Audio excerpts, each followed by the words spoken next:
तो यार देखो, करंट इलेक्ट्रिसिटी में हम लोगों को क्या क्या पढ़ना है। करंट इलेक्ट्रिसिटी में सबसे पहले हम लोग करंट के बारे में पढ़ेंगे, फिर उसके बाद ड्रिफ्ट इलेक्ट्रॉन के बारे में, फिर मोबिलिटी का कॉन्सेप्ट आएगा, ठीक है। फिर उसके बाद करंट डेंसिटी, फिर उसके बाद इलेक्ट्रिकल रेसिस्टेंस, और एक यहाँ पे आता है रेसिस्टिविटी और टेम्परेचर से ग्राफ, और इस पर क्वेश्चन पूछता है कि टेम्परेचर और रेसिस्टिविटी पे डिपेंडेंस पूछता है। फिर उसके बाद आता है टेम्परेचर कोएफिशिएंट ऑफ रेसिस्टेंस, इसका एक फार्मूला होता है, उससे क्वेश्चन आता है। और एक आता है कलर कोडिंग ओम्स लॉ, ठीक है। फिर उसका रेसिस्टेंस का जो कॉम्बिनेशन होता है सीरीज पैरेलल। फिर एक आता है व्हीट स्टोन ब्रिज। फिर उसके बाद हम लोग पढ़ेंगे ईएमएफ के बारे में, टर्मिनल वोल्टेज के बारे में, ठीक। तो इसी तरीके से करते करते हम लोग पूरा पढ़ेंगे। और किरचॉफ लॉ है, और अंत में ये मीटर ब्रिज और पोटेंशियोमीटर से काफ़ी हद तक अच्छे अच्छे क्वेश्चंस बनाए जाते हैं, ठीक। और तो शुरू करते सबसे पहले हम लोग इलेक्ट्रिक करंट के बारे में। तो इलेक्ट्रिक करंट क्या होता है, देखो, जो जैसे कि मान लो एक तार है ना, तो उस तार में जो इलेक्ट्रॉन्स जो फ्लो हो रहे हैं और इतनी देर में फ्लो हो रहे हैं, वही होता है इलेक्ट्रिक करंट, ठीक है। Rate of flow of electric charge, ठीक, इलेक्ट्रिक चार्ज और rate of flow of electric charge, ठीक है। तो एवरेज करंट का फॉर्मूला क्या होता है, डेल्टा क्यू, यानी कि उसमें चार्ज कितना फ्लो हुआ और कितने इंटरवल में, ठीक। Delta Q by delta T, ये बहुत ही बेसिक सा फॉर्मूला है। और Q is equals to N E होता है, ठीक है। जैसे कि मान लो किसी कंडक्टर में चार्ज कैसे बताएंगे, तो उसमें जितने नंबर ऑफ इलेक्ट्रॉन्स होंगे वही उसका चार्ज होगा, ठीक। आई इज इक्वल्स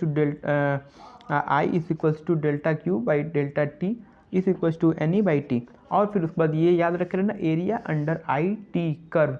देखो ये ग्राफ है करंट और टाइम का एक इसमें ग्राफ है, और इसमें जो कर्व आएगा उसके अंदर का जितना भी एरिया रहेगा वो उसका करंट आएगा, ठीक है।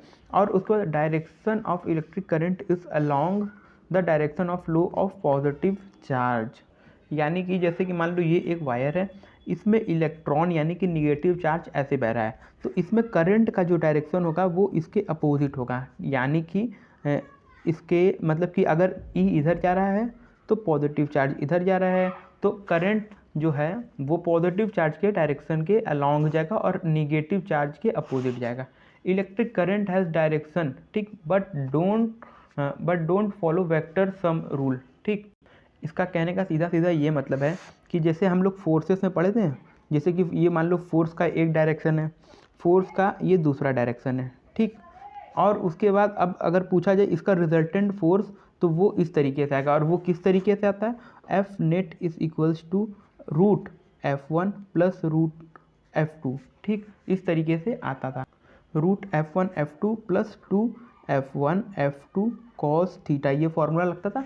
लेकिन इसमें कह रहा है कि ये वाला रूल फॉलो नहीं करेगा, इसमें जो है इसका डायरेक्शन है, ठीक, फोर्स का भी डायरेक्शन था, लेकिन फोर्स में ये वेक्टर एडिशन फॉलो होता था, लेकिन यहाँ पे स्केलर एडिशन होगा। जैसे कि मान लो ये एक दो ठो वायर जा रही है, एक ऐसे एक ऐसे, दोनों को टच की हुई है। अगर I1 ऐसे जा रहा है, I2 ऐसे जा रहा है, और मान लो ये नहीं है, ये तीसरा वायर है ना, तो यहाँ पे जो करंट जाएगा वो I1 प्लस I2 जाएगा, ठीक है। यही चीज़ इसमें बोल रहा है। और एक बात कि करंट का जो यूनिट क्या होता है, तो करंट की यूनिट एम्पियर होती है। अब देखो इसमें एक प्रैक्टिस के लिए क्वेश्चन में क्या कर रहा है, Q is equal to T square plus 2t, ये एक इक्वेशन दी हुई है चार्ज की, ठीक। अब इसमें कह रहा है कि फाइंड I एट 2 सेकेंड, यानी कि जब टाइम की वैल्यू दो हुई होगी 2 सेकेंड, तो उस समय करंट क्या होगा। और दूसरा कह रहा है कि एवरेज करंट निकालो 0 से लेकर के 0 मतलब कि 0 मिनट से और 0 सेकेंड से 2 सेकेंड के बीच में कितना करंट उसमें फ्लो किया। तो देखो जब भी अगर इंस्टेंटेनियस अगर पूछे तो उसमें हम लोग क्या करते हैं, उसमें हम लोग डिफ्रेंसिएशन करते हैं।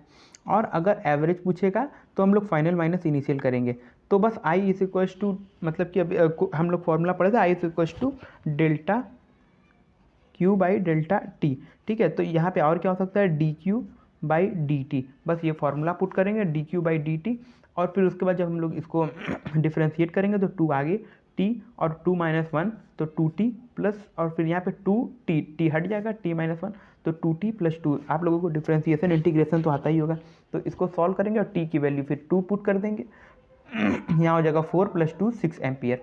और 0 से लेकर के 2 के बीच में तो हम लोग वही पुराना फॉर्मूला लगाएंगे, ये वाला फॉर्मूला लगाएंगे, delta Q by delta T. तो इनिशियल चार्ज कितना होगा, 0 रहेगा, और फाइनल चार्ज कितना रहेगा, 8, ठीक है, 8 बाई और कितने सेकेंड में है, 0 से लेके 2, तो 2 माइनस 0 इज इक्वल टू 2, यहाँ पे आएगा 4 एम्पियर। ठीक, देखो क्वेश्चन में क्या पूछा है, देखो 1994 में आया वो क्वेश्चन है, अ फ्लो ऑफ 10⁻7 इलेक्ट्रॉन पर सेकेंड, यानी कि 10⁻7 इलेक्ट्रॉन्स पर सेकेंड, ठीक है, यानी कि इतने नंबर ऑफ इलेक्ट्रॉन्स पर सेकेंड फ्लो हो रहे हैं, ठीक है। तो अब इसमें करंट क्या होगा, तो बस अब इसमें करंट का फॉर्मूला, तो फॉर्मूला तो लोग पढ़ चुके हो, I is equals to Q by T. Q का फॉर्मूला होता है एन ई, ठीक है, एन ई बाई टी। अब देखो एन बाई टी, देखो ये दिया हुआ है एन बाई टी, और ई का वैल्यू आप लोगों को पता है 1.6 इंटू 10⁻⁻19 कूलम। तो बस इसमें वैल्यू को पुट करेंगे, इस तरीके से कुछ आएगा एन बाई टी की वैल्यू, फिर उसके बाद ई इलेक्ट्रॉन की वैल्यू, और फिर उसके बाद -19 7 से कटेगा, तो 1.6 इंटू 10⁻⁻12 एम्पियर इसका आंसर आएगा। तो बस इससे कोई बहुत इंपॉर्टेंट कॉन्सेप्ट तो है नहीं, बस थोड़ा बेसिक कॉन्सेप्ट होता है। I is equals to Q by T, Q equals to N, इसमें 2 फॉर्मूला बस याद होने चाहिए। अब हम लोग बढ़ेंगे ड्रिफ्ट इलेक्ट्रॉन की तरफ, ये भी कोई खास इंपॉर्टेंट कॉन्सेप्ट नहीं है, लेकिन आता है क्वेश्चन। तो देखो अब हम लोग पढ़ते हैं ड्रिफ्ट इलेक्ट्रॉन का कॉन्सेप्ट। देखो इसमें कहा गया metal has large number of free electron. अब जैसे ये कोई एक मेटल है, इस मेटल के अंदर हर एक जगह पे इलेक्ट्रॉन्स होंगे, और वो इलेक्ट्रॉन्स कितने होते हैं, 10⁻28 होते हैं, ठीक है, इतना समझ में आया। अब ये इसके बाद कहा गया in absence of electric field, यानी कि अभी इसमें कोई इलेक्ट्रिक फील्ड नहीं है, चलो ठीक है। कि अब इसके अंदर जो इलेक्ट्रॉन है वो रैंडमली मूव करेंगे, जैसे ये ऐसे गया, ठीक है, ये ऐसे चला गया, ये वाला इलेक्ट्रॉन ऐसे चला गया, ये वाला इलेक्ट्रॉन ऐसे चला गया, ऐसे, ये मतलब रैंडमली मूव किए हैं, चलो ठीक है। और ये जो मूव किए हैं वो किसकी वजह से, थर्मल एनर्जी की वजह से, ठीक है, थर्मल एनर्जी की वजह से ये मूव कर रहे हैं। और फिर उसके बाद कहा गया इन एवरेज थर्मल एनर्जी, मतलब कि द एवरेज, यानी कि देखो ये यहाँ से गया तो इसके थर्मल एनर्जी की वजह से, तो इन सब का, जैसे कि ये वाला इलेक्ट्रॉन यहाँ गया, ये वाला इलेक्ट्रॉन यहाँ गया, ये वाला इलेक्ट्रॉन यहाँ गया, तो इन सब का जो नेट थर्मल एनर्जी आएगा ना, वो 0 आता है, ठीक, वो ये बोला गया। फिर उसको कहा गया कि thus there is no net motion of electron and any particular direction, ये इलेक्ट्रॉन्स का जो भी मोशन है उसका कोई पर्टिकुलर डायरेक्शन नहीं है, बस ये बोला गया है। उसके बाद कहा गया है कि अगर इसमें हम लोग इलेक्ट्रिक फील्ड को अप्लाई करेंगे तो फिर जो उसमें जो फोर्स जो आएगा वो उसके अपोजिट। कहने का मतलब है कि जैसे कि ये मान लो एक कंडक्टर है ना, अब अगर हम लोग इधर की तरफ एक इलेक्ट्रिक फील्ड को ऐसे लगा दें, ऐसे ऐसे ऐसे इलेक्ट्रिक फील्ड ऐसे जा रहा है, ठीक, इलेक्ट्रिक फील्ड, तो अब जो इस मैग्नेट पे जो फोर्स लगेगा उसका डायरेक्शन ऐसे होगा, ठीक है, फोर्स का जो डायरेक्शन होगा वो इस तरीके से होगा, यानी कि इलेक्ट्रिक फील्ड अगर राइट में लगेगा तो उस पर फोर्स लेफ्ट में लगेगा, बस ये कॉन्सेप्ट। और उस फोर्स का फॉर्मूला याद रखे ना, F is equal to Q E, और Q जो होता है वो उसमें इलेक्ट्रॉन होता है, ठीक है, यानी कि चार्ज, ठीक है, तो ई, ठीक, समझ गए तुम लोग। और फिर उसके बाद ये मतलब कि मॉडिफिकेशन के लिए कि A is equal to F by M, और उसमें वैल्यूज़ को पुट कर दिया गया है, तो बस यही बोला गया है। बस ये याद रखे रहना कि किसी भी कंडक्टर में इलेक्ट्रिक फील्ड अगर अप्लाई किया जाएगा तो फोर्स उसके अपोजिट लगता है, और फोर्स कितना लगता है, वो फोर्स लगता है क्यू ई के बराबर लगता है। अब देखो, अब ये देखो रिलैक्सेशन टाइम क्या होता है, और ये रिलैक्सेशन टाइम और एक होता है मीन फ्री पाथ, वो क्या होता है, लैम्डा। देखो जैसे कि मान लो ये एक इलेक्ट्रॉन यहाँ से वो गया और इलेक्ट्रिक फील्ड जैसे अप्लाई कर दिया गया, तो वो इलेक्ट्रॉन जैसे यहाँ पे ऐसे उल्टा, जैसे कि मान लो यहाँ पे पहले एक इलेक्ट्रॉन था, अब इलेक्ट्रिक फील्ड को अप्लाई किया गया, तो हम लोग पढ़ चुके हैं कि इलेक्ट्रिक फील्ड जहाँ अप्लाई होता है उसके अपोजिट में जा के कोलिजन होगा, ठीक। तो जैसे कि मान लो ये एक इलेक्ट्रॉन था, अब जैसे कि इस पर सडनली एक इलेक्ट्रिक फील्ड अप्लाई कर दी गई, तो वो हम लोग पढ़ चुके हैं कि इस पर अब जो फोर्स लगेगा, अगर इलेक्ट्रिक फील्ड इसमें राइट की तरफ अप्लाई की गई है, तो अब इसमें जो फोर्स लगेगा वो लेफ्ट की तरफ लगेगा। अब इस पर फोर्स लगा और ये दूसरे जाकर के किसी इलेक्ट्रॉन से कोलाइड कर गया, ठीक है, तो इसके बाद ये कोलाइड कर गया, तो ये कोलाइड मतलब कि पहले से लेकर के दूसरे, जैसे मान लो यहाँ पे कोलाइड किया था एक इलेक्ट्रॉन, फिर अब यहाँ कोलाइड किया ना, तो उसके बीच का जो टाइम इंटरवल होता है वो होता है relaxation time interval between two successive collision, ठीक। और इसके बीच में जो डिस्टेंस जो चलेगा वो होता है लैम्डा, और इसको कहते हैं मीन फ्री पाथ। और इसमें कुछ कहा गया है कि velocity of charge particle of current, ठीक है, इन मेटल अंडर नॉर्मल कंडीशन, जैसे कि मान लो कि अब जैसे कि इलेक्ट्रिसिटी कैसे जनरेट होगी, किसी कंडक्टर में ना इलेक्ट्रिक फील्ड ऐसे अप्लाई कर दिया गया, तो उस कंडक्टर में इलेक्ट्रॉन का जो मूवमेंट होने लगेगा, तो उस जो मूवमेंट होगा उसी से उसकी इलेक्ट्रिसिटी मतलब कि प्रोड्यूस होगी ना, तो उसमें जो ड्रिफ्ट वेलोसिटी होता है, ये याद रखना कि एक इलेक्ट्रॉन दूसरे इलेक्ट्रॉन से अगर टकराएगा तो उसकी जो स्पीड होती है 10⁻⁴ मीटर पर सेकेंड होती है। कई बार क्वेश्चन में घुमा फिरा करके दे देगा कि 10⁻⁴ mm पर सेकेंड, और एक ऑप्शन में रहेगा 10⁻⁻1 mm पर सेकेंड। तो आप लोगों को टिक करना होगा 10⁻⁻1 mm पर सेकेंड। तो देखो मोबिलिटी क्या होती है। It is the ability of charge particle to move through a medium in response to electric field. कहने का मतलब है कि जैसे ये एक चार्ज है, ये चार्ज को पे अगर एक इलेक्ट्रिक फील्ड को लगाया गया, तो इलेक्ट्रिक फील्ड को लगाया गया तो ये चार्ज जो अपोजिटली जो मूव करेगा ना, जो मूव करेगा वही होती है इसकी मोबिलिटी। ठीक, मोबिलिटी तुम लोग को नाम से लग रहा है कि मोबाइल, हाँ मोबाइल मतलब फ़ोन वाला मोबाइल नहीं, मोबाइल मतलब कि मूव करने वाला मोबाइल, मोबिलिटी। ठीक है, तो अब देखो ये देखो जैसे क्वेश्चन पूछा गया कि ड्रिफ्ट वेलोसिटी दिया हुआ है ठीक, और इलेक्ट्रिक फील्ड दिया हुआ है, जैसे कि ये इलेक्ट्रिक फील्ड लगाया गया और ये ड्रिफ्ट वेलोसिटी। तो अब इसकी मोबिलिटी क्या होगी, तो इसका एक फॉर्मूला होता है mu is equal to V D by E. Mu is equal to V D by E, V D by E को पुट करो और आंसर आ गया 2.5 × 10⁶। अब देखो वही क्वेश्चन जो है देखो नीट 2020 में आया हुआ है। एक पार्टिकल है, उसका ड्रिफ्ट वेलोसिटी दिया हुआ है, ड्रिफ्ट वेलोसिटी दिया हुआ है मतलब वी डी दिया हुआ है। ठीक, अब उसमें इलेक्ट्रिक फील्ड भी दिया हुआ है, चलो ठीक है इलेक्ट्रिक फील्ड दिया हुआ है इतना। अब इसमें कह रहा है मोबिलिटी बताओ, तो mobility mu is equal to V D by E. V D की वैल्यू पुट करो, ये म्यू की वैल्यू ये पुट करो, आंसर आएगा 2.5 × 10⁶। देखो इस क्वेश्चन में क्या कहा था, velocity of charge carries a current, यानी कि चार्ज जो है मतलब कि जो करंट बह रहा है उसमें जो चार्ज है उसकी वेलोसिटी जो है in a metal under normal condition is of, मतलब कि कितनी होती है, कि यानी कि ड्रिफ्ट वेलोसिटी कितनी होती है, इसमें कहने का ये मतलब है। तो ड्रिफ्ट वेलोसिटी जो होती है वो हम लोग पढ़ चुके 10⁻⁴ मीटर पर सेकेंड या 10⁻⁻1 मिलीमीटर पर सेकेंड। तो इसमें देखो कहा क्या है, ए फ्रैक्शन ऑफ मिलीमीटर पर सेकेंड, और इसमें बात देखो कहा है वेलोसिटी ऑफ लाइट, तो वेलोसिटी ऑफ लाइट के बराबर तो नहीं होता है। सेवरल थाउजेंड यानी कि कई हज़ार मीटर पर सेकेंड, नहीं कई हज़ार तो नहीं होता है क्योंकि देखो 10⁻⁻4 है तो बहुत कम है, ये भी नहीं होगा। फ्यू हंड्रेड भी नहीं हो सकता है, ये बहुत ही कम है। ठीक है, 10⁻⁻4 मीटर पर सेकेंड है। ठीक, तो अब देखो 10, अब इसमें कहा है कि ए फ्रैक्शन ऑफ मिलीमीटर पर सेकेंड, तो देखो मिलीमीटर पर सेकेंड, अब इसका फ्रैक्शन का क्या मतलब है, जैसे कि देखो 10⁻⁻1 का मतलब होता है कि 0.1, 0.1 का क्या मतलब होता है 1/10, तो ये एक तरीके का फ्रैक्शन है। ए फ्रैक्शन यानी कि किसी चीज़ का डिवाइडेड होता है ना, तो ए फ्रैक्शन ऑफ मीटर पर सेकेंड होगा। अब देखो एक कॉन्सेप्ट है करंट डेंसिटी। करंट डेंसिटी जैसे कि मान लो ये एक कंडक्टर है, इस कंडक्टर में करंट जा रहा है आई ना, तो देखो अब करंट डेंसिटी का मतलब क्या है, जैसे कि मान लो ह्यूमन पॉपुलेशन का मतलब क्या है, कि एक मतलब कि जो इंसान जो रह रहे हैं वो उस पर्टिकुलर एरिया के हिसाब से होता है ना, तो उसी तरीके से करंट डेंसिटी है कि करंट बाई एरिया। ठीक, कहने का मतलब है कि जैसे कि मान लो ये कंडक्टर है, इस कंडक्टर में 2 एम्पियर का करंट फ्लो हो रहा है। इसमें कहा गया कि पहले जो इसका रेडियस है वो है 2 सेंटीमीटर, और जो मतलब कि ये कोन शेप में है तो इसका जो R2 है वो 4 सेंटीमीटर है। ठीक, तो इस पर करंट डेंसिटी 1 और रेशियो करंट डेंसिटी 2 क्या होगा। ठीक है, यानी कि यहाँ पे करंट डेंसिटी बाई यहाँ पे करंट डेंसिटी कितनी होगी।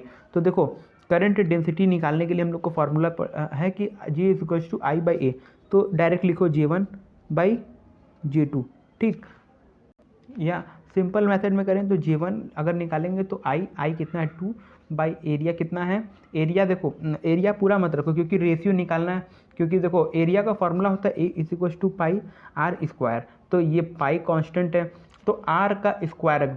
ठीक है, तो r का स्क्वायर यहाँ पे रखो, r का स्क्वायर देखो 2 है तो ये 2 का स्क्वायर हो जाएगा, तो यहाँ पे हो जाएगा 4, और ये 4 सेंटीमीटर है, 4 का स्क्वायर होगा 4 × 4, तो यहाँ पे 16 आ जाएगा, गलती से हमने 40 लिख दिया। ठीक है, तो ये हो गया 2/4, 2/4 ये कटा तो यहाँ पे आया 1/2।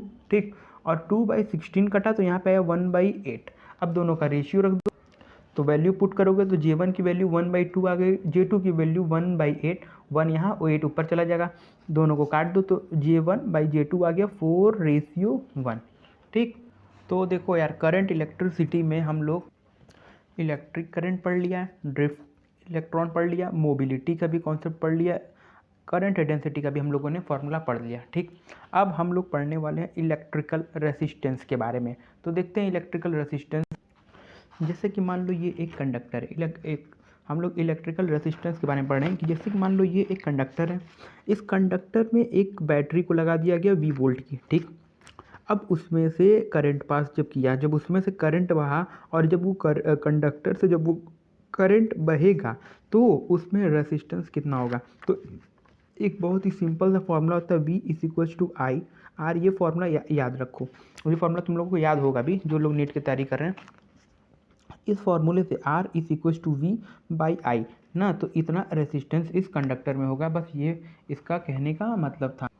ठीक है, तो अब देखो electrical resistance is slope of V, यानी कि अब हम लोग क्या पढ़ेंगे, अब हम लोग इलेक्ट्रिकल रेसिस्टेंस पढ़ लिए। अब इसमें हम लोग पढ़ेंगे पोटेंशियल और करंट के बीच का ग्राफ। देखो एक कोई ये ग्राफ है और एक ये, यानी कि देखो जब अगर पोटेंशियल और करंट जब इसमें कांस्टेंट हो और इसमें वेरिएबल हो और कांस्टेंट मतलब फ़र्क तो तुम लोग को मालूम ही होगा।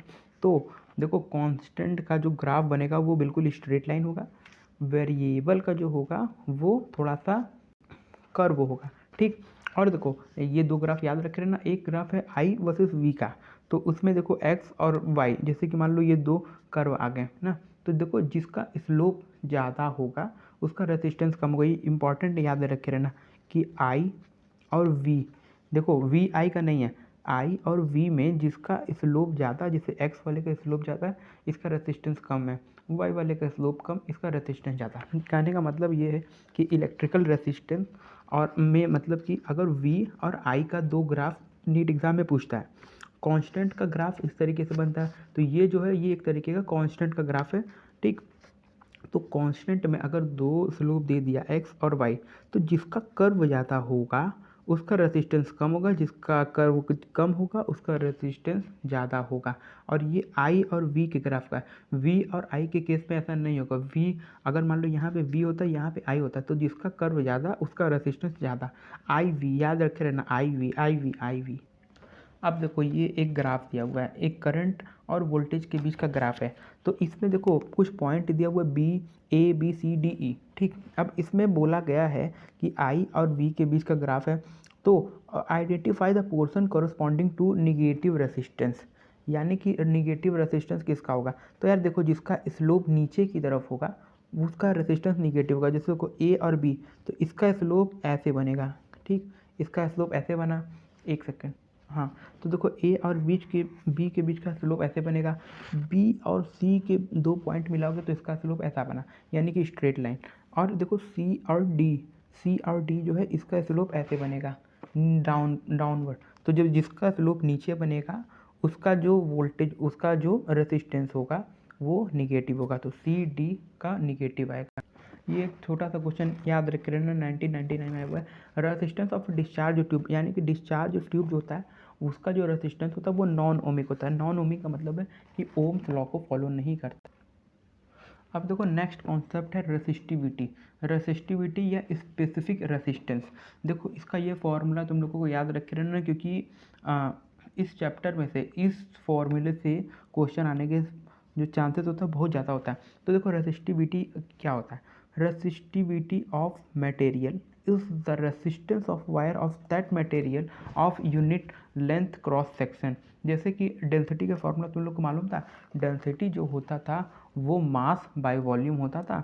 तो उसी तरीके से जो रेसिस्टिविटी होता है ये उसी मटेरियल के रेसिस्टेंस का, यानी कि उस मटेरियल के जो रेसिस्टेंस है उसके यूनिट लेंथ और क्रॉस सेक्शन के, मतलब कि जैसे कि मान लो ये एक मटेरियल है ना, इसका रेसिस्टेंस जो दिया हुआ है, यानी कि देखो कहने का ये मतलब है कि मान लो ये कंडक्टर है, इसका रेसिस्टेंस R दिया हुआ है। ठीक, और इसका जो लेंथ वो L है और इसका क्रॉस सेक्शन A है, क्रॉस सेक्शन एरिया A है। इसका अब रेसिस्टिविटी पूछा हुआ है, तो रेसिस्टिविटी हम लोग कैसे निकालेंगे, ये वाला फॉर्मूला होता है R, ये देखो ये रेसिस्टेंस होता है, is equals to rho L by A। ठीक, तो ये वाली वैल्यू से ये दिया हुआ है, देखो R रेसिस्टेंस दिया हुआ है, तो A यहाँ चला गया बाई L इधर चला गया, तो rho is equal to A R by L. कहने का ये मतलब है रेसिस्टिविटी क्या होता है, resistivity of material is the resistance of wire of that material of unit length cross section area. ठीक है, तो देखो रेसिस्टिविटी जो होता है वो डिपेंड करता है मटेरियल के ऊपर कि मटेरियल की जो रेसिस्टेंस है वो कितना ज़्यादा है और उस मटेरियल का टेम्परेचर कितना है। ठीक है, टेम्परेचर बढ़ाने पे घटाने पे रेसिस्टिविटी जो होता है वो फ्लक्चुएट होता रहता है। ठीक है, इतना याद रखे रहना। अब देखो जैसे कि मान लो क्वेश्चन में पूछ दिया गया एक रॉड है, एक क्यूब है और एक स्फीयर है। ठीक, तीन चीज़ें हैं। इसमें पूछा गया कि रेसिस्टेंस और रेसिस्टिविटी इन तीनों की क्या होगी। तीनों की रेसिस्टिविटी सेम होगी क्योंकि तीनों की तीनों सेम मटेरियल से बने हुए हैं, लेकिन रेसिस्टेंस जो होगा वो तीनों का अलग अलग होगा। अब देखो क्वेश्चन का जो पैटर्न है वो देख के तुम लोग हंसोगे। देखो 2017 में आया वो क्वेश्चन है, कहा गया कि एक रेसिस्टेंस मतलब वायर है, उसका रेसिस्टेंस आर ओम है। ठीक, उसको मेल्ट किया गया और मेल्ट गर्म करके उसको खींच दिया गया और खींच के उसको एन टाइम्स लंबा कर दिया गया। ठीक है, n times to its original length. तो उसकी जो नई रेसिस्टेंस होगी वो क्या होगी। देखो हम तुम लोग को एक बात बता दे रहे हैं, जैसे कि देखो कहने का ये मतलब है कि मान लो ये एक रॉड है, उसका लेंथ पहले एल है और उसका एरिया ए है। अब उसको खींचा गया, खींच के उसकी जो लेंथ है वो एन एल कर दी गई और अब उसका जो एरिया है अब देखो जब ये एरिया नहीं बताया देखो, लेकिन ये तुम लोग को समझना पड़ेगा कि अगर पहले एरिया ए है ना और लेंथ एल है, उसको अगर खींचा जाए तो उसकी जो लेंथ होगी वो एन एल हो जाएगी। ठीक, मतलब कि एन एल मतलब कि एन टाइम्स बढ़ी तो एन एल हो गई, लेकिन उसका जो एरिया होगा वो जितने टाइम्स लेंथ उसकी बढ़ेगी उसका एरिया उतने ही टाइम्स घट जाएगा। तो जो जहाँ पे पहले एरिया ए था वहाँ पे मतलब कि बाद वाली कंडीशन में उसका एरिया हो जाएगा ए बाई एन। ठीक, तो अब बस फार्मूला लगाओ क्योंकि अब इसका नया रेसिस्टेंस पता करना है। रेसिस्टेंस का फार्मूला होता है R is equals to rho L by A. तो देखो रेसिस्टिविटी जो है वो दोनों मटेरियल की सेम रहेगी क्योंकि मटेरियल इसमें सेम है। तो बस R by R dash is equals to length पहले कितना है एल, एरिया ए है, अब बाद में उसकी लेंथ कितनी हो गई एन एल। ठीक है, और एरिया कितना हो गया, एरिया ए बाई एन हो गया। समझ लो, क्योंकि एरिया घट गई। तो अब देखो एल से एल कटा, ए से कट गया। अब ये आर इज इक्वल्स टू, अब देखो एन एन दो बचा। ठीक है, तो यहाँ पे आ गया एन स्क्वायर आर। तो बस यहाँ पे एन स्क्वायर आर पे टिक करो, आगे बढ़ो। अब देखो इसी तरीके के क्वेश्चन का पूरा भरमार है। देखो 2013 में वो क्वेश्चन क्या कर रहा है, एक वायर है उसका रेसिस्टेंस 4 ओम है। ठीक, उसको डबल स्ट्रेच किया गया और फिर उसका the resistance of stretch wire would be. तो अब उसका जो रेसिस्टेंस होगा वो क्या हो। यानी कि देखो कहने का मतलब ये है कि एक रॉड है उसको खींचा गया दुगुना, तो उसका लेंथ पहले एल था, अब उसका लेंथ जो है वो 2L है। उसका एरिया पहले ए था, अब उसकी एरिया क्या हो जाएगी ए बाई 2। तो आप फार्मूला लगाओगे R is equal to rho L by A. बस अब इसको फार्मूले को रेशियो में पुट करोगे, R is equal to rho common है तो रो हटा दो एल बाई ए है और L1 A1 बाई L2 A2। ठीक, तो बस दूसरी बार लेंथ कितना हो गया 2L हो गया और फिर एरिया कितना हो गया ए बाई 2। बस इसको सॉल्व करो, एल से एल काटो, ए से ए काटो, आर डैश की वैल्यू यहाँ पे आ गई तो R dash is equal to यहाँ 2 बचा तो R dash is equal to 4R। तो बस यहाँ पे 4R टिक करो और आगे। तो क्योंकि 16 ओम दिया हुआ है तो देखो यहाँ पे R की वैल्यू 4 दी हुई थी तो यहाँ पे 4, अब R की वैल्यू यहाँ पे 4 पुट करोगे तो यहाँ पे हो जाएगा 4 इंटू 4, 4/4 महिंद्रा थार। इसको टिक करो 16 ओम, आगे बढ़ो।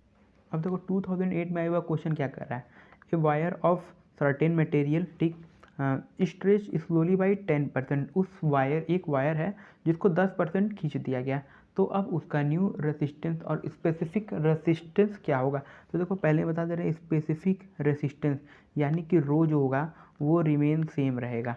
ठीक है, तो रो जो है देखो सेम ही रहता है। ठीक है, मटेरियल की खींचने उचने से रो नहीं बदलता है। रो कब बदलता है, मतलब कि रो जो बदलेगा स्पेसिफिक रेसिस्टेंस वो टेम्परेचर के बदलने पे बदलता है। तो देखो इसको कैसे सॉल्व करेंगे, फार्मूला सेम वही लगेगा। देखो पहले उसका लेंथ एल था, बाद में उसका जो लेंथ हो वो 1.1 एल हो गया। एरिया पहले उसकी ए थी, अब उसकी एरिया जो हो गई है, अब वो देखो जैसे कि मान लो ये एल था फिर ये एन एल हो गया, तो एरिया क्या होगी, पहले ए थी बाद में हो जाएगी ए बाई एन। ठीक है, तो एरिया भी जितना लेंथ बढ़ा दो उसी से इसको डिवाइड कर दो।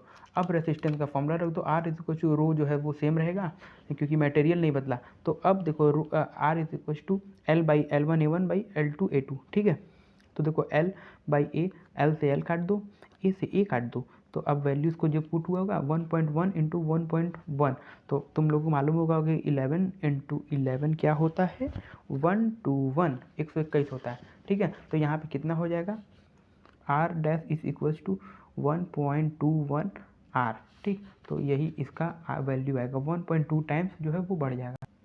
अब देखो ये भी 2004 में आया हुआ क्वेश्चन है, क्या करा है, electrical resistance of certain wire is R. एक वायर उसका इलेक्ट्रिकल रेसिस्टेंस आर है, उसका लेंथ एल है, रेडियस आर है, और दोनों को डबल कर दिया गया, तो उसमें अब क्या होगा। देखो सबसे पहले उसका जो रेसिस्टेंस वो पहले आर है, आर डैश मालूम करना है। पहले उसका जो लेंथ है वो एल है, बाद में उसका लेंथ भी बढ़ा दिया गया, उसका रेडियस भी दुगुना कर दिया गया, फॉर्मूला वही सेम लगेगा। अब उसका नया रेसिस्टेंस क्या होगा, आर इज इक्वल टू, अब क्योंकि रो दोनों में सेम है, रो सेम है, मटेरियल सेम है, ठीक है। तो अब देखो एल बाई ए, अब देखो area is equal to pi R square, ये फॉर्मूला आप लोगों को मालूम ही होगा। एरिया की उसमें फॉर्मूला पुट करो पाई आर स्क्वायर, पहले आर स्टिल सेम है। अब देखो L2 कितना हो गया, 2L हो गया, ठीक, पुट हो गया। अब उसका जो एरिया होगा वो होगा पाई आर स्क्वायर, अब इसका रेडियस कितना हो गया, 2R। अब इसका स्क्वायर करो तो ये आर स्क्वायर से ये आर स्क्वायर कट जाएगा और ये 2 को स्क्वायर आ जाएगा, ठीक। तो ये L से L काटो, पाई से पाई काटो। अब यहाँ पे कितना बचा, यहाँ पे हुआ 2 का स्क्वायर हो गया, तो यहाँ पे 4 और यहाँ पे 2 का 2, तो ये कटा 2 टाइम्स, ठीक। तो अब देखो वैल्यू पुट करो, R dash is equals to R by 2, यानी कि अब उसका जो रेसिस्टेंस है वो हाफ हो चुका है। The resistance will be half and the specific resistance will remain unchange. देखो इस क्वेश्चन में क्या कह रहा है, इस क्वेश्चन में क्या कह रहा है कि एक 6 वोल्ट की बैटरी है जो कनेक्ट की गई terminal of a 3 metre long wire of uniform thickness and resistance is 100 ohm, ठीक है। तो अब उसके बाद कहा गया कि the difference between the potential of the 2 point on the wire separated by distance of 50 centimetre will be. कहने का ये मतलब है कि एक वायर है 3 मीटर का, उसके अक्रॉस पोटेंशियल जो है बैटरी लगाया गया है जिसका पोटेंशियल है 6 वोल्ट, ठीक। उसका रेसिस्टेंस पहले है 100 ओम, ठीक। अब उस वायर का जो ये जो लट्टू लगाया गया है, एक दो ठो ना, अब इसको खसकाते खसकाते खसकाते खसकाते 50 सेंटीमीटर पे लाके छोड़ दिया गया, ठीक। तो अब कह रहा है कि अब उसका न्यू वोल्टेज बताओ। तो न्यू वोल्टेज बताने के लिए देखो एक फॉर्मूला होता है V is equals to I R. तो पहले तुम लोगों को I पता करना पड़ेगा, I पता चल जाएगा, फिर उसके बाद I मतलब कि R पता चल जाएगा रेसिस्टेंस वाले फॉर्मूले से, फिर उसके बाद I पता कर लेना, फिर उसके बाद V पता चल जाएगा। तो देखो बस डायरेक्ट तुम लोगों को फॉर्मूला पुट करना है, V is equals to I R. देखो क्योंकि इसका जो मतलब डिस्टेंस है वो घट गया है, ठीक है, समझ गए। पहले 3 मीटर था, अब वो 0.5 हो चुका है, तो इसका वी डैश क्या होगा। तो वी डैश निकालने के लिए आई आर फॉर्मूला चलाओ। अब R is equal to rho L by A, क्योंकि देखो रो कॉमन होगा क्योंकि रेसिस्टिविटी दोनों का सेम होगा। लेंथ जो है सबसे पहले 3 मीटर की है, तो यहाँ पे 3 आ गई। एरिया इसकी जो है दोनों की सेम है ना, तो एरिया यहाँ पे भी 1 है। L2 कितना है, तो 50 सेंटीमीटर यानी कि 0.5 मीटर, तो 0.5 लिख दो। और एरिया दोनों का सेम है, हटाओ। अब देखो आर डैश कितना आया, तो आर डैश जो आया वो R बाई 6 आया, समझ गए। तो बस देखो क्वेश्चन समझ में आ गया इसी से। अब दोबारा V is equal to I R लगाओ, क्योंकि अब इसका पोटेंशियल निकालना है। देखो I जो होगा करंट जो इसमें बहेगा ना, तो देखो इसका पहले रेसिस्टेंस मान लो 100 था, लेकिन डिस्टेंस घटा तो इसका रेसिस्टेंस भी घटेगा। तो लेकिन करंट का जो एक उसमें मतलब कि इन्वॉल्वमेंट है वो नहीं होगा, क्योंकि दोनों चीज़ें जब घटेंगी तो करंट जो होगा वो दोनों का सेम आ जाएगा, ठीक। तो देखो V is directly proportional to R कर दो। अब देखो V1 कितना है, V1 पहले दिया हुआ था 6 वोल्ट, तो बस यहाँ पे 6 लिख दो। और फिर उसका V dash is equal to V is equal directly proportional to R। पहले रेसिस्टेंस कितना था 100, बाद में रेसिस्टेंस कितना होगा R बाई 6, यानी कि 100/6। अब ये जो बाई है ये ऊपर चलाता है, इतना तो तुम लोग को मालूम ही होगा। 100 से 100 काटो, 6 ऊपर आया, यहाँ पे आ जाएगा, 6 से ये भी कट गया, तो V dash is equal to 1 volt. बस यहाँ पे 1 वोल्ट टिक करो, आगे बढ़ो।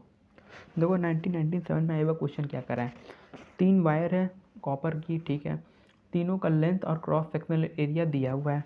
पहले का जो लेंथ दिया हुआ है L है, एरिया A है।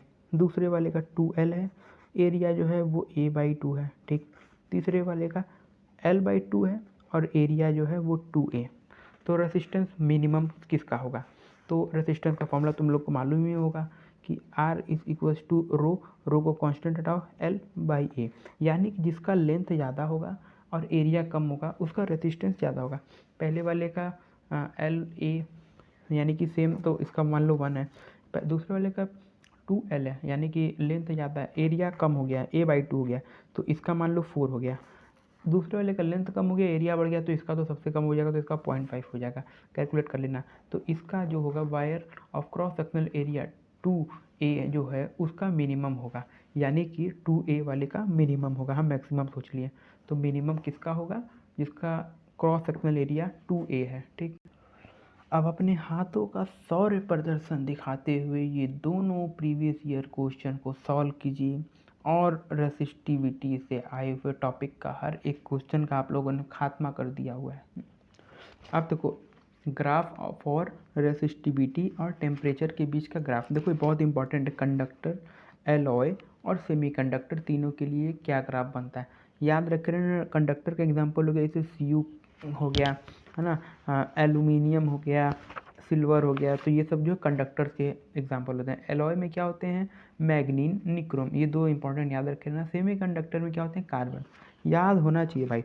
अब जैसे मान लो क्वेश्चन में पूछ लिया कि रेसिस्टिविटी और टेम्परेचर के बीच में अगर एक ऐसे यानी कि कर्व में एक ऐसा ग्राफ बनाया हो जो पैराबोला हो, हल्का सा स्ट्रेट लाइन में ना, तो वो किसका होगा? रेसिस्टिविटी और टेम्परेचर के बीच में वो होगा कंडक्टर का। बिल्कुल स्ट्रेट लाइन जो होता है वो एलॉयस का होता है, सेकंड नंबर वाले का। और जो अगर मान लो कि जो नीचे की तरफ जा रहा है कर्व होते हुए, वो होता है सेमीकंडक्टर्स का। इतना याद होना चाहिए। स्पेसिफिक रेसिस्टेंस ऑफ कंडक्टर का जो स्पेसिफिक रेसिस्टेंस होता है वो इंक्रीज करता है with increase in temperature. Temperature के बढ़ने पर स्पेसिफिक रेसिस्टेंस जो कंडक्टर का होता है वो बढ़ता है।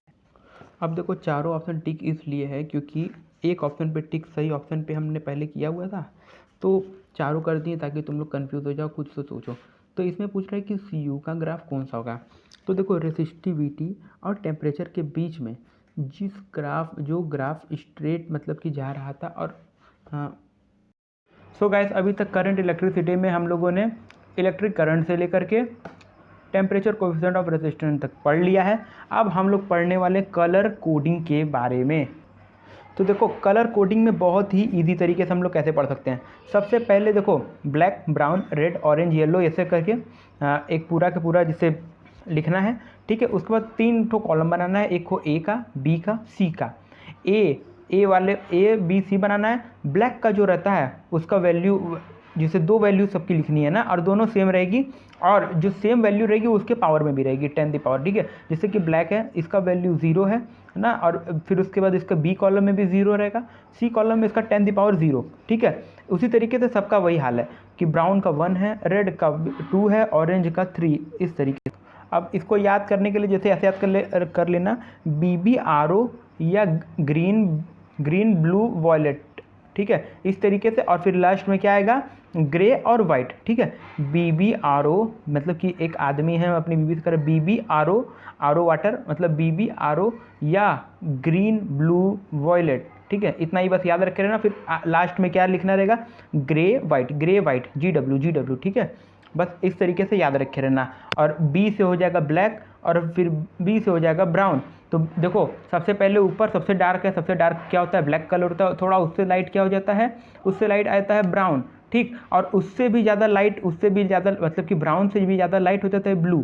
ठीक है, इस तरीके से 3B में कन्फ्यूजन खत्म हो जाएगा। सबसे ज़्यादा डार्क क्या होता है? ब्लैक, उससे ज़्यादा थोड़ा कम डार्क होता है ब्राउन, उससे कम डार्क ब्राउन, उससे ज़्यादा कम डार्कनेस ब्लू में होता है। ठीक है, BBRO या ग्रीन ब्लू वाइट और फिर ग्रे वाइट। और ये एक चीज़ इंपॉर्टेंट याद रखे ना, देखो गोल्डन, देखो एक गोल्ड होता है, फिर सिल्वर होता है, नॉन होता है। गोल्ड जो होता है देखो तीनों एक दूसरे के दुगना है। जैसे सबसे पहले गोल्ड है, ये क्या है? +-5%। सिल्वर क्या है? +-10%। और नन जो रहेगा उसमें हो जाएगा +-20%। ठीक है, 5, 10, 20 यानी कि 5 का दुगुना 10, 10 का दुगुना 20।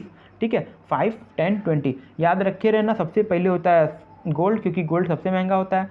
सिल्वर उससे कम महंगा होता है, इसलिए उसका 10%। और सबसे सस्ता जो होता है नन में वो 20% हो जाएगा। ठीक, अब उसी तरीके से जैसे कि ये एक क्वेश्चन लिखा हुआ है, इसको सॉल्व करो। जैसे कि देखो सबसे पहले देखो 1 2 3 4 4 लाइनें हैं, तो ये ए है, ये बी है, फिर ये सी है और ये डी वाली लाइन। ठीक, ए देखो ए क्या है, इसमें बोला क्या कि येलो है, येलो कितना होता है 4 होता है, तो 4। ठीक है, अब उसके बाद क्या है, उसके बाद है वॉयलेट। ठीक है, फिर उसके बाद है वॉयलेट, तो 4 के उसके बाद वॉयलेट का क्या है 7। फिर उसके बाद हम लोग क्या लिखेंगे इनटू, अब देखो 10 दी पावर, अब ब्राउन का कितना होता है, देखो ब्राउन का हम लोग देखे हैं कि एक सेकंड, हाँ ब्राउन का है 10 दी पावर 1, तो ये 10 दी पावर 1 हो गया। अब फिर लास्ट में देखो गोल्ड दिया हुआ है, गोल्ड का क्या है +-5%। ठीक है, तो अब यहाँ पे हम लोग लिख लेंगे +-5%। ठीक, इसी तरीके से सॉल्व किया जाता है। अब देखो एकदम सेम क्वेश्चन है, मतलब कि प्रीवियस ईयर को 2020 में आया हुआ ये क्वेश्चन। देखो क्वेश्चन कोई भी बहुत कठिन नहीं आता है।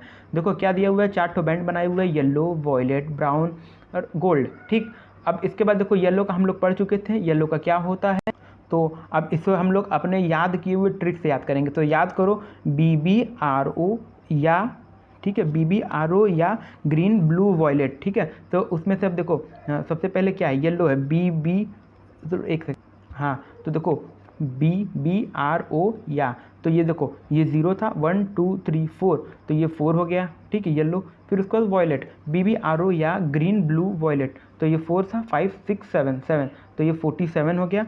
ठीक है, इस तरीके से हम लोग यहाँ पे लिख दे रहे हैं 4 7 हो गया। ठीक है, अभी तक हो गया 47। उसके बाद इनटू, अब फिर क्या था ब्राउन, तो अब देखो ये सेकंड पोजीशन वाला ब्राउन था, तो इसका क्या था 1 था, तो यहाँ पे को 10 दी पावर 1, ये तो सेम वही वाला क्वेश्चन ही है, तुम लोग देख ही रहे हो। फिर उसके बाद ये लास्ट में गोल्ड दिया हुआ है, तो +-5%। ठीक, तो अब इसमें देखो क्वेश्चन में क्या दिया हुआ है कि 47 किलो जूल, और देखो लास्ट में 5% है, तो ये भी हो सकता है, ये भी हो सकता है, ये भी हो सकता है ना, लेकिन इसमें देखो किलो के टर्म्स में दिया, और ये 10 दी पावर 1 है। जैसे कि मान लो 10 दी पावर 1 है, तो अगर ये यहाँ पे आए तो ये 470 हो जाएगा। ठीक है, 470 हो जाएगा, तो फिर ये किलो जूल में कैसे आएगा, तो अगर इसे किलो ओम में लिखना होगा तो ये हो जाएगा 0.47, फिर उसका +-5% किलो ओम, लेकिन इसमें ऑप्शन में देखो 4.7 है, तो ये नहीं होगा। लेकिन हाँ ये देखो 470 ओम हो सकता है, ये यहाँ पे आया तो ये 470 हो सकता है, तो इसका ऑप्शन नंबर ये टिक करेंगे, आगे बढ़ेंगे। अब देखो अब क्वेश्चन का क्या पूछा हुआ है, एक सेकंड, हाँ ये वाला ट्रिक फिर से लगेगा। देखो 47 +-4.7 किलो जूल और दिया हुआ है, और इसके बाद इसका कलर बताना है। ठीक है, देखो अगर किलो जूल दिया हुआ है तो ये इसके अंदर भेजेंगे, या ठीक है, तो ये कुछ इस तरीके से कि अगर किलो जूल दिया हुआ है तो ये अंदर भेजेंगे, तो ये हो जाएगा 47 × 10 दी पावर 3, फिर इसका हो जाएगा +-4.7, तो अगर ये 4.7 है तो ये यानी कि 5 के अप्रॉक्स है। ठीक है, तो अब इसको सॉल्व करने के लिए देखो 4 किसका होता है, येलो का होता है, हम लोग पढ़ चुके 1 2 3 4, तो ये येलो का सबसे पहला हो गया येलो का। अब देखो येलो इन दो में है, फिर उसके बाद है 7 पोजीशन पर कौन था, ये 4 था, ये 5 6 7 वॉयलेट। ठीक है, तो अब वॉयलेट कौन सा है, वॉयलेट ये वाला है, तो ऑप्शन नंबर ये टिक करो, और फिर उसको आगे भी देख लो। तो अब है 10 दी पावर 3, 3 किस में होना चाहिए, 1 2 3, ऑरेंज हो गया। सिल्वर का क्या था, सिल्वर का हम लोग पढ़ चुके हैं कि +-, तो इसमें देखो एक गलती थी कि यहाँ पे देखो ये नंबर दिया हुआ है, ये परसेंटेज में नहीं दिया हुआ है। ठीक है, तो अगर ये परसेंटेज में नहीं दिया है तो देखो ये 47 है और ये 10 दी पावर 3 है, क्योंकि ये देखो ब्रैकेट में लग गया तो ये अंदर गया, तो ये 10 दी पावर 3 अगर यहाँ आएगा तो 10 दी पावर 3 यहाँ पे भी आएगा, तो ये 4.7 जो है, फिर ये भी 10 दी पावर 3 आएगा। तो इसमें देखो ये चीज़ देखो कि अगर जैसे मान लो ये है ना, तो ये उसका कितना है, जैसे कि मान लो ये अगर 47 है तो ये 4.7 है, तो ये इसका कितना है, ये इसका जो है 10% है। ठीक, तो इसका मतलब अब यहाँ पे सीधे सीधे क्या हो गया कि देखो +- यहाँ पे अगर 10% करें या 4.7 × 10 दी पावर 3, अब जैसे कि मान लो फॉर एग्जांपल कि जैसे कि ये हो गया कि 100 प्लस, एक सेकंड, कि जैसे एक दुकानदार तुमसे बोले 100 + 10%, यानी कि एक सामान है 100 रुपये का, उसमें 10% GST लग गया, तो अब ये हो गया 110 रुपये का सामान। या तो डायरेक्ट बोले कि यार ये 100 रुपये का सामान है, इसमें 10 रुपये GST लगेगा और तुम्हारा टोटल जो आएगा वो 110 रुपये का, बात तो वही है ना। तो उसी तरीके से इसमें भी है कि ये देखो ये नंबर में, ये उसमें परसेंटेज में नहीं है, तो ये हो जाएगा 47 × 10 दी पावर 3 +- 10%। तो 10% किसका होता है हम लोग पढ़ चुके हैं, सिल्वर का होता था। तो इसे टिक करेंगे, आगे बढ़ेंगे। अब देखो 1994 का ये वो क्वेश्चन क्या है, identify the set in which all the 3 material are good conductor of electricity. यानी कि इसमें से ऐसा कौन सा मटेरियल्स है जो सब के सब गुड कंडक्टर ऑफ इलेक्ट्रिसिटी है। कॉपर है, मरकरी नहीं है, ठीक है, NaCl भी है क्योंकि इसमें आयन्स होते हैं, तो ये नहीं है, तो ये भी नहीं हो सकता है।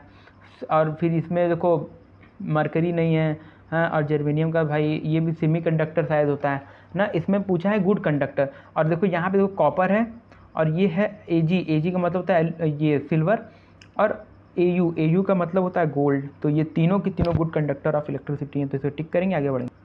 अब हम लोगों का नेक्स्ट टॉपिक है ओम्स लॉ और कॉम्बिनेशन ऑफ रेसिस्टेंस के बारे में हम लोग पढ़ने वाले हैं।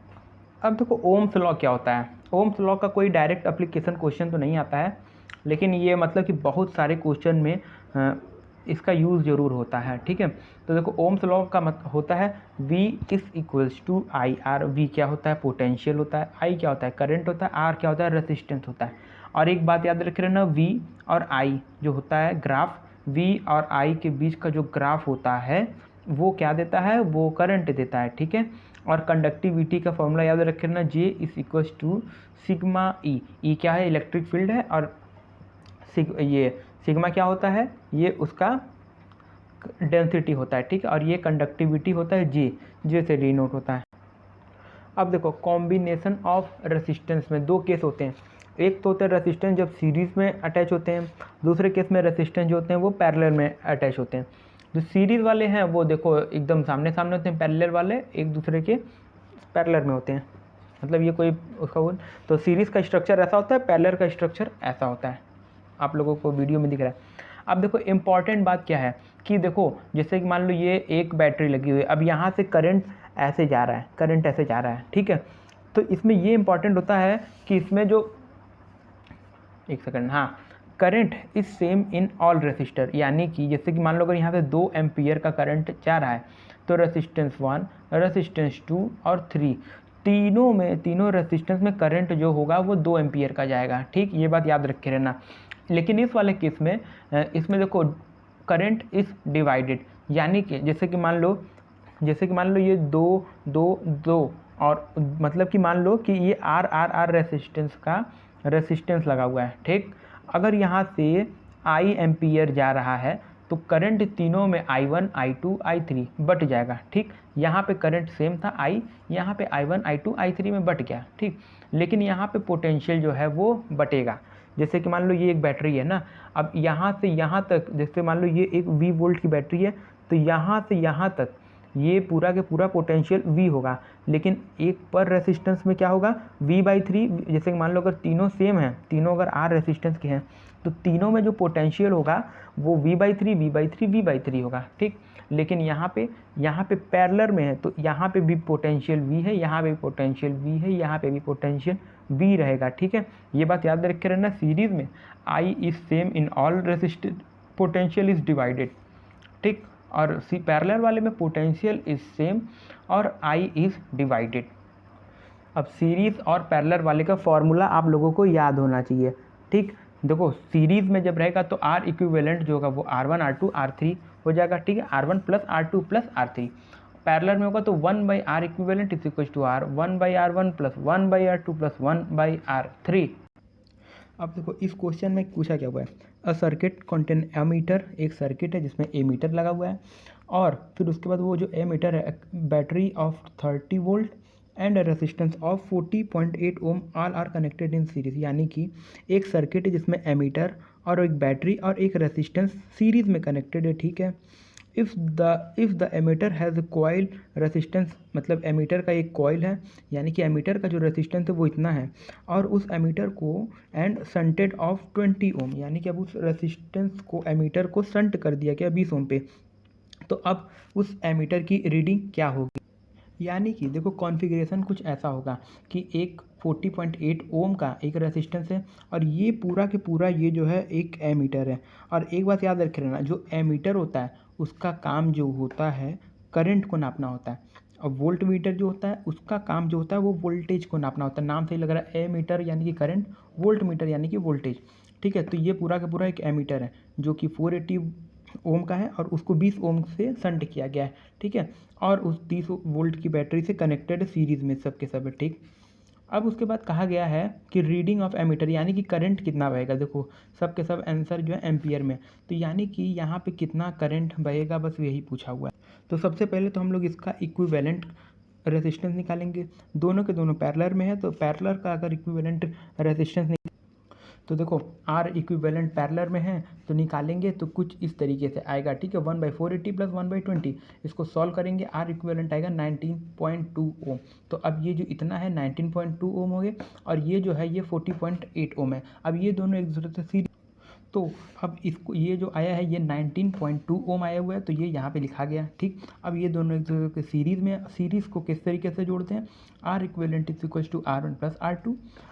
R1 ये है एक सेकंड, ये है 48 है, ठीक। ये है 4 एक सेकंड, ये है 40.8 ओम है, ठीक है। यहाँ पे देखो 40.8 ओम है, तो अब यहाँ पे लिखोगे 40.8 प्लस 19.2 और यहाँ आर इक्विवेलेंट है 60 ओम का। अब क्या इसमें पूछा था, एमीटर की रीडिंग। अब देखो एमीटर की रीडिंग जो होती है वो करंट यानी कि, तो अब बस देखो यहाँ पे क्या करना है, V is equals to Ohm law लगाना है, V is equals to I R. Potential कितना दिया है 30 वोल्ट, यहाँ पे 30 लिखो। आई हम लोगों को बताना है, रेसिस्टेंस कितना दिया था 60 ओम दिया है, तो I is equals to 30/60 is equals to 0.5, तो यानी कि 0.5 एम्पियर का इसमें करंट बहेगा। अब देखो ये है 2015 कैंसिल्ड एग्ज़ाम है, ठीक है, यानी कि 2015 में आया हुआ एग्जाम क्वेश्चन है। इसमें कहा हुआ एक सर्किट है, देखो इसमें पॉइंट है ABC, ठीक।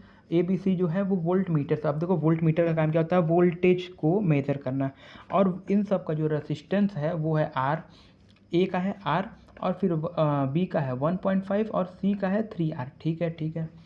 और फिर उसके बाद कहा गया कि when some potential difference is applied between X and Y, X and Y के बीच में एक पोटेंशियल अप्लाई कर दिया गया, ठीक है। और फिर उसके बाद कहा गया है कि the voltmeter readings are VA VB VC, यानी कि इन तीनों में वोल्ट मीटर की जो रीडिंग है वो यहाँ पे VA VB VC है, तो इसमें से कौन सा ऑप्शन सही होगा। तो देखो कहने का मतलब ये है कि देखो ये एक सर्किट है, इसमें V वोल्ट की बैटरी को डाल दिया गया और ये इन तीनों का रेसिस्टेंस है, ठीक है। अब हम लोग पढ़ चुके हैं कि जो वोल्टेज होता है वो सीरीज़, देखो जैसे कि ये एक रेसिस्टेंस है और इसे एक रेसिस्टेंस मानेंगे, तो सीरीज़ में जो वोल्टेज होता है वो उसके रेसिस्टेंस के अकॉर्डिंग डिवाइड हो जाता है। जैसे कि मान लो यहाँ पे R ओम है, तो यानी कि यहाँ पे मान लो 1 है, ठीक। अब देखो यहाँ पे कितना, यहाँ पे जैसे यहाँ पे R ओम है तो यहाँ पे जितना, अब यहाँ पे कितना ओम है, तो अब ये दोनों एक दूसरे के पैरेलल में है, ठीक। तो अब ये दोनों एक दूसरे के पैरेलल में है, तो पहले इसका आर इक्विवेलेंट निकालने के लिए एक शॉर्टकट जो फार्मूला होता है वो होता है, डायरेक्ट हम लोग ये फार्मूला अप्लाई कर सकते हैं, लेकिन सिर्फ ये दो कॉम्बिनेशन में अप्लाई होता है, R1 प्लस R2, इसमें से कोई भी रेसिस्टेंस की कोई भी वैल्यू रख दो ना, तो वैल्यू रखने के, तो जब इसकी वैल्यूज़ पुट करेंगे R1 R2 की, तो ये 1.5 इंटू 3 और इसको मल्टीप्लाई करोगे तो 4.5 और यहाँ पे अगर इसको प्लस करोगे तो भी 4.5, यानी कि R इक्विवेलेंट आएगा, यहाँ पे R आएगा, तो ये भी R ओम है और ये जो पूरा आएगा ये भी R ओम आएगा। तो यानी कि अब देखो सर्किट कुछ इस तरीके का हो गया, ये R इक्विवेलेंट आ गया R, ये भी R, ये भी R। तो अब यहाँ से वो जो वोल्टेज जो डिस्ट्रीब्यूट होगा कि यहाँ पे होगा V/2, यहाँ पे होगा V/2, समझ गए तुम लोग। और देखो अब ये दोनों एक दूसरे के पैरेलल में हैं, तो अगर यहाँ पे आया V/2 आया तो यहाँ पे भी आएगा V/2, ठीक। और यहाँ पे जितना, यहाँ पे क्या आया था, यहाँ पे आया था V/2, यानी कि तीनों में पोटेंशियल जो होगा वो सेम होगा। अब देखो इस क्वेश्चन में 2013 में आया हुआ ये क्वेश्चन है, देखो दिखा दे रही है, देखो दिखा कर्नाटक में। और इस क्वेश्चन में अब क्या पूछा हुआ है, इसमें कहा गया कि दो रॉड हैं, ये देखो दो रॉड दिख रहे हैं, एंड टू एंड ज्वाइन किया गया यानी कि सीरीज़ में ज्वाइंटेड है, ठीक है। अब इसमें कहा गया कि दोनों का एरिया दिया हुआ है और दोनों का लेंथ दिया हुआ है, ठीक है। दोनों का एरिया दिया हुआ है, दोनों का लेंथ दिया हुआ है, और फिर उसके बाद रेसिस्टिविटी दोनों की दी हुई है, ठीक है, ठीक है, ठीक है। फिर उसके बाद अब कहा गया है कि how much voltage is required, यानी कि V पूछा हुआ to produce current of 1 ampere, यानी कि 1 एम्पियर का करंट प्रोड्यूस करने के लिए कितना वोल्टेज चाहिए। देखो क्वेश्चन कुछ इस तरीके का है, दोनों की रेसिस्टिविटी दी हुई है, दोनों का लेंथ सेम है, दोनों का एरिया सेम है, वोल्टेज क्या होगा दोनों में, ठीक है, क्योंकि ठीक है, क्योंकि ऐसा होगा क्योंकि दोनों सी जुड़ के एक हो जाएंगे ना, तो वोल्टेज एक ही हो जाएगा और करंट भी दोनों में 1 एम्पियर का बहेगा। ठीक है, तो सबसे पहले आर इक्विवेलेंट निकालेंगे। देखो दोनों सीरीज़ में है, तो सीरीज़ वाला कैसे निकलता है, R equivalent is equal to R1 plus R2, ये हो गया। अब उसके बाद हम लोग क्या करेंगे, अब एक फॉर्मूला होता है R is equals to rho L by A. ठीक है, तो अब ये वाला जो फार्मूला होता है, इसी फार्मूले को R1 R2 में हम लोग पुट कर देंगे और हम लोग कैंसर। तो पूरा के पूरा लिखने के बाद देखो R equivalent equals to rho resist ये rho L by A plus rho L2 by A. ठीक, तो अब ये दोनों की वैल्यूज़ को पुट कर देंगे कुछ इस तरीके से आएगा। अब इसे सॉल्व करेंगे तो आर इक्विवेलेंट हम लोग का। तो एक चीज़ देखो, यहाँ पे देखो क्वेश्चन में जो इन दोनों का जो रेसिस्टिविटी दी हुई है वो देखो यहाँ पे सेंटीमीटर में दी हुई है। तो अब देखो बाकी सब तो मीटर में हम लोग बदले हुए हैं, यानी कि एरिया जो है, एरिया जो हम लोगों का जो लिए हुए थे वो सेंटीमीटर स्क्वायर में था, तो इसको भी हम लोग मीटर स्क्वायर में कन्वर्ट। तो हम लोग क्या करेंगे, देखो ये जो ऊपर वाला यानी कि जो रेसिस्टिविटी थी इसमें इंटू 10⁻⁻² से मल्टीप्लाई करेंगे दोनों जगह पे, यहाँ पे इंटू 10⁻⁻²। ये एरिया है, ये जो सेंटीमीटर स्क्वायर था इसको मीटर स्क्वायर में बदलने के लिए इसको 10⁻⁻4 से मल्टीप्लाई करेंगे, यहाँ पे 10⁻⁻4 से मल्टीप्लाई करेंगे। यही इस क्वेश्चन का थोड़ा मतलब ट्रिकी पार्ट हो सकता था, यहाँ पे दिक्कत होता है। अब इसको हम लोग पूरा सॉल्व करें। अब इसे हम लोग जब सॉल्व कर देंगे तो आर इक्विवेलेंट आएगा वो हो जाएगा 0.117 ओम। ठीक, तो अब इस क्वेश्चन में क्या था कि आर इक्विवेलेंट अब आ गया। अब इसमें पूछा है कि कितना वोल्टेज इन दोनों के मतलब यहाँ पे होना चाहिए कि करंट इसमें 1 एम्पियर है। अब रेसिस्टेंस आ गया, करंट पता है, तो वोल्टेज कितना होना चाहिए, V is equal to I R लगाओ। V की वैल्यू बताओ, I की वैल्यू 1 दी हुई है 1, और यहाँ पे क्या है, एक सेकंड, हाँ 0.117। अब इसको सॉल्व करेंगे, आएगा 0.117 वोल्ट। ठीक, तो बस अब यहाँ पे 0.117 वोल्ट टिक करो, आगे बढ़ो। अब देखो इस क्वेश्चन में क्या पूछा हुआ, 2013 में आया हुआ क्वेश्चन है। एक 12 सेंटीमीटर का एक वायर है जिसको राइट एंगल ट्राइंगल या राइट एंगल ट्राइंगल यानी समझ लो कि राइट एंगल वाले में होता है एक जो होता है दोनों के बीच में एक एंगल जो होता है 190 डिग्री का होता है। ठीक है, ABC, और उसके बाद तीनों का जो लेंथ है वो है 3 सेंटीमीटर, 5 सेंटीमीटर, 4 सेंटीमीटर। ठीक ठीक, फिगर में दिख रहा है। अब इसमें कह रहा है रेसिस्टेंस बिटवीन 2 एंड, यानी कि 2 एंड्स के बीच का रेसिस्टेंस, किस किस एंड्स के बीच का, AB, BC और CA। ठीक है, यानी कि अगर एक बार मान लो कि इसको ना, यानी कि एक बार इसके यानी कि ये एक रेसिस्टेंस और ये एक रेसिस्टेंस। ठीक, तो इन दोनों के बीच का जो रेसिस्टेंस होगा वो, और फिर उसके बाद एक बार ये एक हो गया और ये एक हो गया। ठीक, इन दोनों के बीच का, और एक बार ये एक और ये एक, समझ लो, ये तीन केसेस में जो रेशियो आएगा सिर्फ वो बताना है। तो बहुत इजी क्वेश्चन। तो देखो एक चीज़ समझ जाना कि देखो 12 सेंटीमीटर का एक वायर था, तो उसका समझ लो हर 1 सेंटीमीटर में 1 ओम का रेसिस्टेंस था। अगर जिसमें यहाँ पे अगर 3 सेंटीमीटर है तो यहाँ पे 3 ओम है, यहाँ 5 सेंटीमीटर है तो ये 5 ओम का है, यहाँ पे 4 सेंटीमीटर है तो ये 4 ओम का रेसिस्टेंस है, कुछ इस तरीके का। ठीक, अब इसमें बताना है AB, BC और CA का रेशियो बताना। तो सबसे पहले मान लो AB वाला हम लोग देखते हैं ना, तो A और B, तो यानी कि एक सिरा ये हो गया, दूसरा सिरा ये, और ये पूरा एक ही है, एक ही रेसिस्टेंस है। तो अब इसे हम लोग कैसे सॉल्व करें, तो देखो ये जो है ये जैसे कि मान लो अब पोटेंशियल ऐसे अप्लाइड है। ठीक, तो एक सेकंड दिख रहा है तुम लोगों को, हाँ, तो देखो एक सेकंड, हाँ देखो ये 3 ओम है और ये जो है जुड़ करके हो जाएगा 5 + 4, क्योंकि ये दोनों एक दूसरे के सीरीज़ में है। ठीक है, सीरीज़ में है तो ये हो जाएगा 9 ओम। ये कुछ इस तरीके का, जैसे कि मान लो ये एक 3 ओम का है और ये एक ऐसे हो गया, ये है 9 ओम का। ठीक, और ये है 3 ओम का। अब इन दोनों के बीच का आर इक्विवेलेंट जो आएगा वो आएगा R1 R2 by R1 + R2।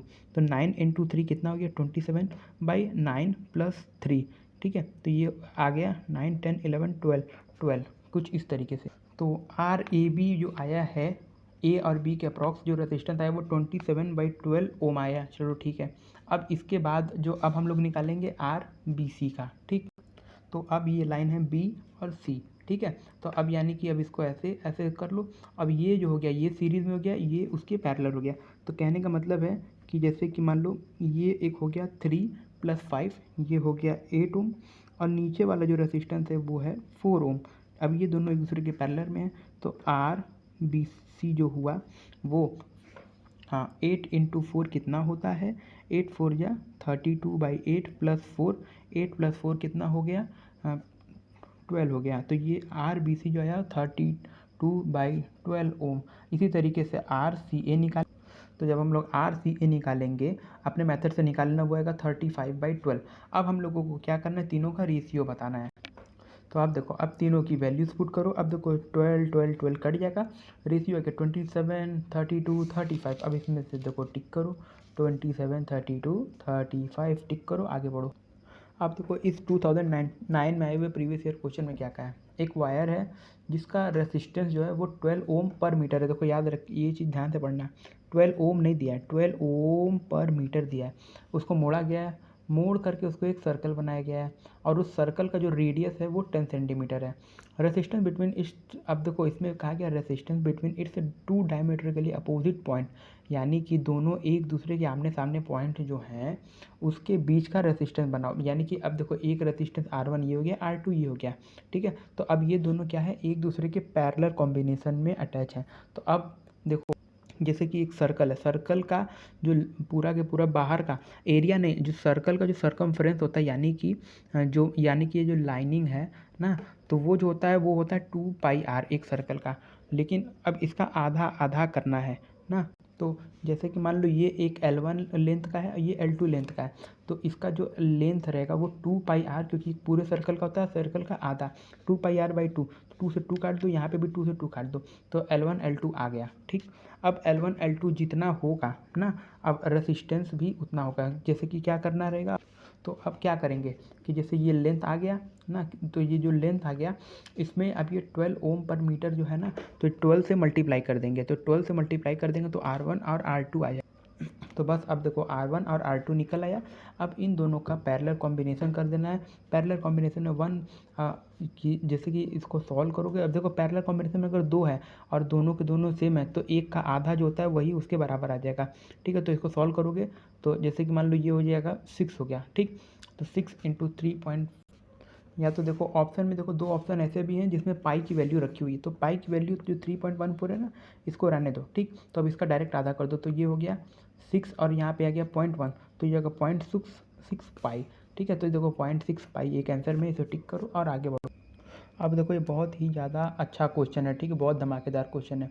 In a circuit shown the current through the 4 ohm resistance, ये 4 ओम का जो रेसिस्टेंस है इसमें जो करंट है वो 1 एम्पियर का बह रहा है। और इसके बाद कह रहा है कि when the point P and M are connected to a DC source, यानी कि यहाँ से यहाँ तक एक बैटरी जुड़ी हुई है, DC battery. The potential difference between point M and N, यानी कि इन दोनों के बीच का जो पोटेंशियल होगा वो क्या होगा। तो देखो जब जैसा कि क्वेश्चन में कहा गया है कि यहाँ से 1 एम्पियर का करंट बह रहा है, तो देखो कुछ इस तरीके का, जैसे कि ये एक सर्किट है, यहाँ से 1 एम्पियर का करंट बह रहा है। तो अब देखो कि ये यहाँ पे अब कितना वोल्ट होगा, ठीक है। यहाँ से जो पोटेंशियल डिफरेंस यहाँ पे आएगा, वो फार्मूला लगाओगे V=IR, ठीक। तो I कितना है 1 है, R कितना है 4 ओम है, ठीक है। तो अब देखो V=IR, I=1 एम्पियर, R=4, ठीक है। तो अब यहाँ पे वैल्यू पुट करोगे तो यहाँ पे जो पोटेंशियल आएगा वो आएगा 4 वोल्ट का, ये आ गया। अब देखो यहाँ पे अगर 4 वोल्ट का आया तो यहाँ पे भी 4 वोल्ट का आएगा यार, है कि नहीं। यहाँ पे भी अब आ गया 4 वोल्ट, ठीक। अब देखो यहाँ पे कुछ है नहीं, तो अब देखो यहाँ से यहाँ तक का पूरा जो सर्किट है इसमें जो है कि 4 वोल्ट का पोटेंशियल है। अब यहाँ पे 4 वोल्ट है, तो यहाँ से यहाँ तक पूरा का पूरा 4 वोल्ट का पोटेंशियल रहेगा, ठीक। इतना समझ रहे हो। तो अब ये देखो कि इसमें करंट कितना बहेगा। हाँ देखो, अब जैसे कि यहाँ पे अब करंट अब निकालने कोई मतलब नहीं है, तो अब देखो कि इस वाले सर्किट पे यहाँ से करंट कितना बहेगा।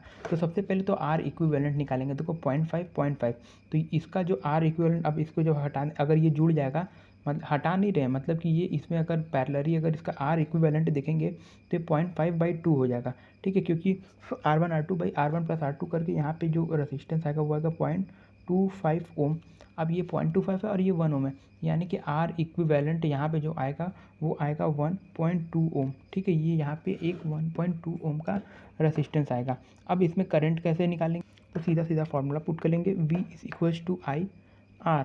अब यहाँ पे पोटेंशियल कितना है 4 वोल्ट है, और यहाँ पे करंट हम लोग को मालूम करना है, और रेसिस्टेंस है 1.2, ठीक है। तो अब यहाँ से हम लोगों को आई निकल जाएगा 4/1.2। तो ये करंट आ गया 4/1.2, यानी कि ये करंट इसमें बहेगा। अब ये करंट इसमें बहेगा तो यहाँ पे बटेगा, लेकिन उससे कोई मतलब नहीं है, क्योंकि हम लोगों को यहाँ पे करंट से पोटेंशियल निकालना है। तो यहाँ पे जो करंट आएगा वो आएगा 4/1.2।